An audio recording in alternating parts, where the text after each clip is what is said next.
and the days and the nights, they pass by very quickly. And if we don't develop our hearts, then with this passing, the days and the nights, our minds just stay the same. They're just like they were before. They still have ignorance and clinging and craving. The causes for suffering are always there, giving rise to stress. So even though we may have many things externally, and our possessions are complete, but our hearts don't possess happiness. And with the passing of the days and the nights, the sankharas, these conditioned phenomena, they decay as well. And they change in line with their nature and following the seasons, following time. If we're over the age of 90, then life is really not sure. We don't know when these bodies are going to fall apart. And even over the age of 80, it's really easy to just go. We don't know when that will happen. There was, at the time of the Buddha, a king who asked one of the Buddha's disciples, an arahant, why he ordained. And this monk replied that the world has no leader, and that old age, sickness, and death is what leads the world. And there's nothing in this world that's truly ours. We have to leave everything behind. What did he mean when he said this? Well, this body that we love, our family, our parents, our brothers and sisters, our grandparents, our friends, all of the wealth and possessions that we own, all of this has to get left behind. The things that have consciousness and the things that don't have consciousness. That's what we mean by everything. We have to leave it all here. And it's not that we want to be separated from it, but we can't stop that from happening. It's a necessity. So having been born, what we gain from that is this body, the rupa sankhara.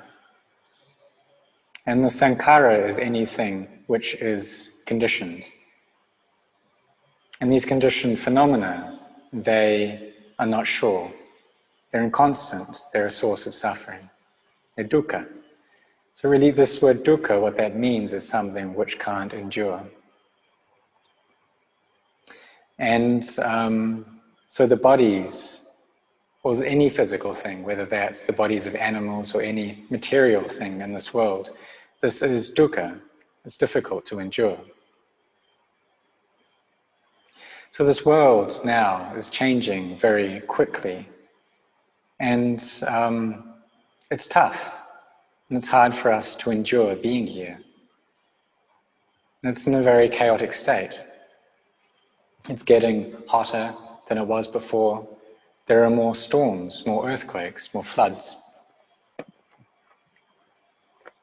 And so we see that all of these things change very quickly. And there are new diseases like this COVID virus. In Thailand, it's in a lucky situation. The people here can still live together happily, but the economy is in a really hard state. So when this monk answered why he ordained and said it was because the sankharas, or this world, it has no leader. It has, or it's a slave to craving. And there's no point at which it becomes full or satiated. So there's no fullness to this world, and that's because tanha, this craving, is always there.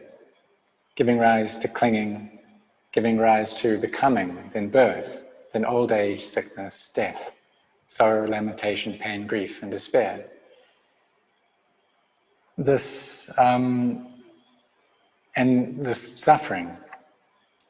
So we have the causes for this. This then goes back. The suffering then causes birth, which causes becoming, which causes clinging and craving and feeling, and then down to the very beginning of the chain, ignorance. And it goes back and forth like this, and it's 12 stages. So this venerable monk, he answered that the world is never full. It's never in a state of completion. It's a slave to craving. Which really means that the heart never feels full, because it's always got desire. And when those are met, then it wants more. And that's the nature of desire. The only true form of happiness is that of nibbana. And that's a state where the heart truly feels full and complete. Once there's the death of the body, there's no more birth and death after that. There's just lightness and happiness arising in the heart. And this is the highest level that we can cultivate our heart towards. We may ask the question, is everyone able to do this? And everyone can reach this point. If we're sincere, if we practice and we cultivate our minds with sincerity, we're always intent on raising up and building up goodness. Because the Dhamma, it gives results independent of time. It's not the case that after the Buddha passed away into final Nibbana, that it's impossible for anyone to see or realize the Dhamma. Whenever we're born, so say taking birth into the world during these times, whatever ethnicity or race that we are, if we practice following this path of sila, samadhi and panya, then we can raise up our hearts to the level of nibbana. It's possible to do this. So the Buddha's last teaching that he gave, or the last Brahmin that the Buddha taught, he said that just as there are no footprints in the sky, there are no awakened beings outside of the noble path. And so if we follow this path of sila, samadhi and panya, then we will see and attain to the path, the fruits, and nibbana. And where do we perceive these things? We see them right in our own hearts and nowhere else. We see that heaven is in the heart, the Brahma worlds are in the heart, and nibbana is right here in our heart. Hell also arises in our hearts as well. Because when the heart is suffering, it's in hell. When it's happy, then it's in heaven. And there was one story that Luang Por Chah recounted. There was one time when he was a younger monk, he was doing walking meditation. And then he stopped to look at some red and black ants that were battling against each other. And he would cheer on the opposing sides. At one time he would cheer for the black ants, another time he would cheer for the red ants, as they were fighting against each other. And then Luang Por Ginari, whose monastery he was staying in at the time, walked past, and he said, whoop, up to heaven, whoop, down to hell. And so Luang Por Chah, he was a bit confused by this at the time, but he contemplated it. Why did he say that? Why do we say we just go up to heaven and drop down to hell so quickly? But as he reflected upon this, he came to the clear understanding that these things are right in the heart. When the mind is given into liking, it's in heaven. And when it's gone over to disliking, then it's in hell. So looking after our hearts is something that bears great importance for us. And for practitioners, if we do train our minds, then they will get to a joyous state. When the hair on our bodies stands on end, and then we'll gain an understanding of what this fullness of heart really feels like, what piti is like, and it develops little by little. If we practice so that our minds reach stillness and peace, then this joy does arise, and it carries on growing fuller and fuller. And then we can compare it to how we've felt before. And we can also imagine what it may be like in the future. That if joy arises 10 times the strength, 100 times, 1,000 times the strength, then what would that be like? It was Anandapitaka, or Sudatta, which was his true name. All it took was for him to hear that a Buddha had arisen in the world, and he couldn't get to sleep that night. He'd already attended on 3 previous Buddhas of prior eras, and our Buddha was to be the 4th that he would attend to. And Arya Maitreya Buddha will be the 5th Buddha. And only after he attends to him will he attain to Nibbana. So the faith that he had in the Buddhas was great. And he heard that a fully awakened Buddha had arisen in the world. And there was so much joy in his heart that he couldn't get to sleep all night. With each minute, he would think about going to pay respects to the Buddha and make offerings to the Buddha. This shows that his heart was being pulled by the Buddha into the internal state of awakening, into this inner Buddha. It wasn't even yet morning when he started to prepare to go off to meet and pay respects to the Buddha. And when he finally got to the monastery, the Buddha addressed him by his true name, saying, "Sudatta, are you here?"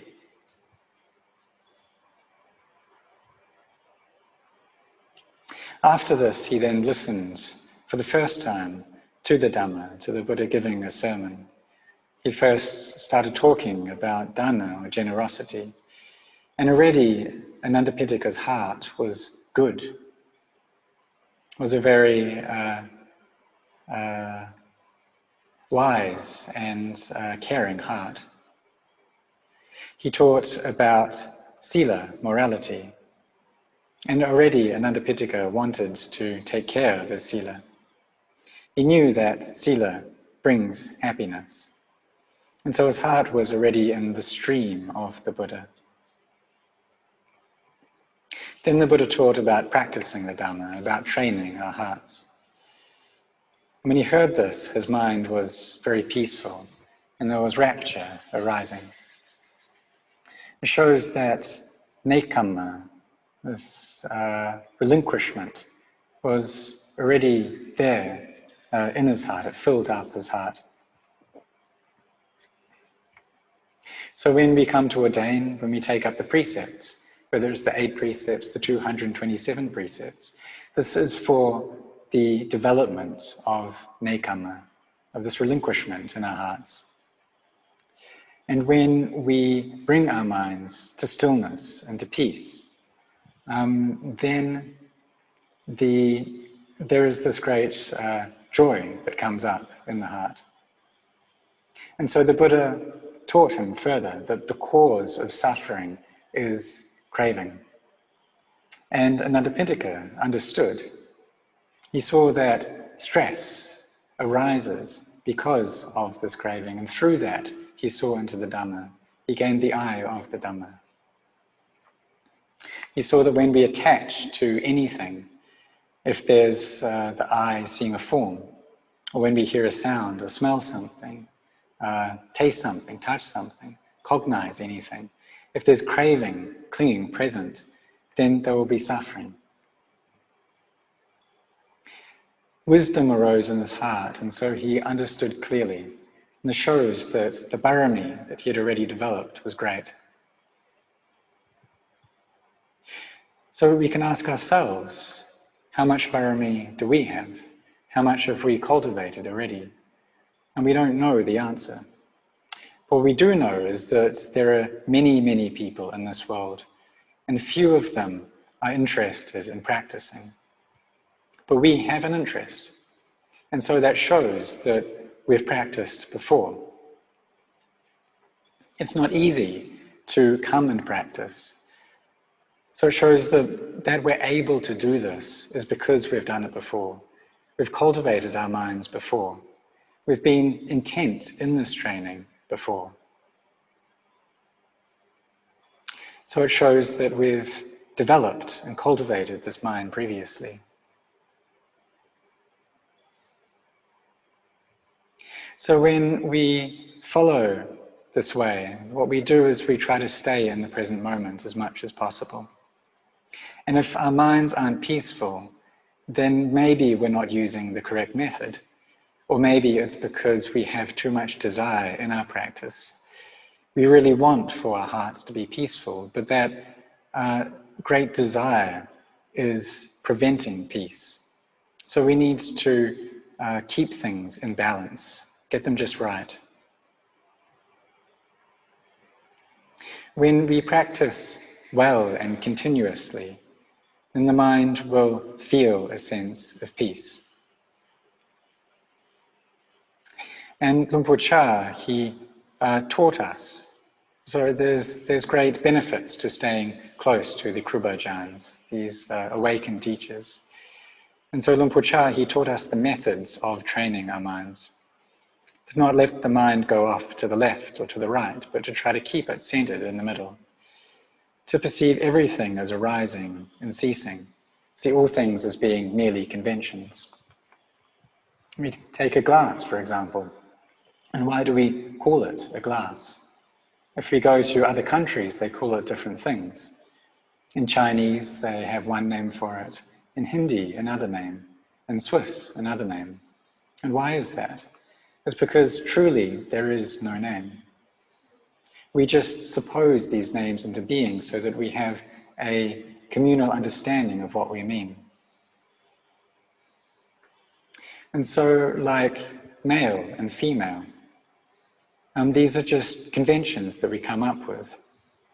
But if from the beginning we referred to females as males and males as females, then if someone is a male now, but we change these conventions around, and when they were asked what gender they are, they'd reply that they were a female. And we see that this is all just conventions. There's no name, so we give them a name. But it's not just that happens.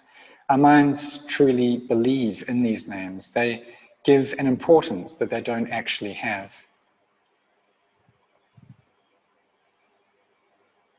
One day when we practice, we'll gain an understanding of these conventions. And the mind will be still and it won't go off to the left or to the right. We'll see that a glass is neither large nor big. It's just the mind that creates these things. The mind is then in a state of equanimity, a state of poise and stillness, which means that we have mindfulness present. If there's this stillness to our mind, we'll see clearly into the anicca, dukkha, anatta in conditioned phenomena, in these bodies of ours as well. In the beginning, it may not be so clear, but as we cultivate our parami, our spiritual perfections further, we bring up mindfulness and effort, samadhi. Our faculties get stronger, our wisdom grows. Then we'll see the nature of these bodies. But for wisdom to arise, we need a foundation of samadhi first.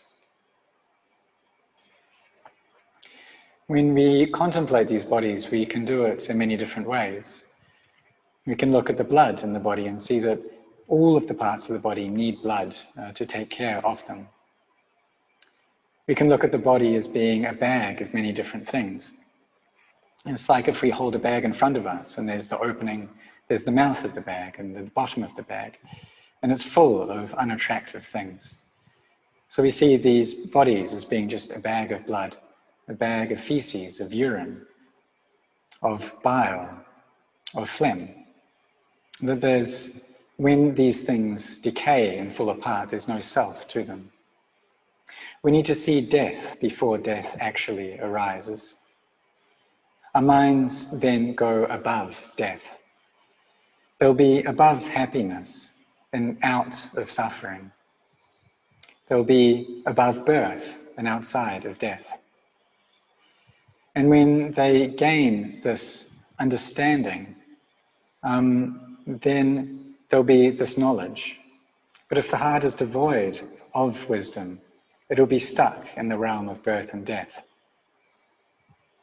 Whether these things are true or not, our minds still stay in this realm of sankhara. And just like being locked up in the prison cell of birth and death. And there's no one who can gain victory. There's no one who's defeated in this world. It's all just chaos. Everything in this world spins around in a state of chaos. And that's because our hearts are lost. So we need to train our minds to gain a sense of understanding. And when we do this, when our minds do understand, when there's wisdom, then they won't go and attach to things, and suffering won't arise. Just like before, maybe we used to smoke, but when we saw the harm in smoking, we gave it up. Or maybe we used to gamble or go out drinking. But when we see the danger in these activities, what they actually do to us, we're able to abandon them. This shows that our mind has gained wisdom. They're wise to these things. Maybe before we didn't see the danger or the harm in not meditating, in not bringing our minds to peace. But we see later that when the mind isn't still, then it's easy for it to fall into hell, because it just doesn't have any knowledge to it. When we understand this, we don't want our minds to get hot and bothered like this. We don't want them to get all stirred up. And so we build and raise goodness in our hearts. And we have a firm intention to do that. We come to contemplate this body so we can see it clearly for how it is. See clearly, or when we see it clearly, then there'll be joy flowing into our minds. And we need to look after these hearts. If they're strongly getting involved in hate or anger, as we practice, these things should lessen. But practitioners need to have a lot of forbearance. Sometimes there'll be joy in the heart, and sometimes there won't be much happiness coming up, but we carry on practicing anyway. And maybe we'll sit in meditation, we see some that we don't like. Just the way they look, the way they act, we just don't like them. But we can't just give in to that mood. We need to go against these feelings that come up. And as we do this, then in the end, our minds will get better. And this arises from the practice. If we can't keep samadhi continuously in the heart, then that's just what it'll be like. When we meet with a sense impression, especially a strong one, our minds won't be able to accept it, and they'll get caught up in that. And it's just like a rock that's taken off the grass will spring up once again. But we shouldn't abandon our efforts. We should carry on practicing along this correct path. And really, right effort is the abandoning of any unskillful qualities that have arisen. So we look at our minds, we keep mindfulness there. And we keep them with our kammatthana, with our meditation object, and this is the weapon that we use in our practice. So for monks, the contemplation of hair of the head, hair of the body, nails, teeth and skin, this is the highest weapon that we can use. And it's the foundation of our meditation practice. And so we contemplate these objects, peeling off the skin, peeling off the flesh. Because if the kilesas are strong, then we'll see all these bodies as being beautiful. We'll see them as being a source of happiness. But as the days and nights pass, these bodies also degenerate. When they reach, we may think that it's only people who are very old, 80 or 90 years old, that die, but young people die as well. So we can't be heedless. If our minds have peace, then we'll be able to look into these bodies, contemplate them, contemplate their various parts, so that our minds feel at ease. There's a clarity to our contemplation. We'll see that truly they aren't beautiful, and through that our minds become beautiful. They'll clear out and become very spacious and light through seeing into this unattractive nature of the body. But if we see bodies as being attractive, that means that there's a lot of delusion. So we need mindfulness, and we need to constantly contemplate, seeing these bodies as being unattractive, seeing them as being things that are of the nature to decay, that there's no self there in them. So everyone have sincerity, set your hearts on this practice.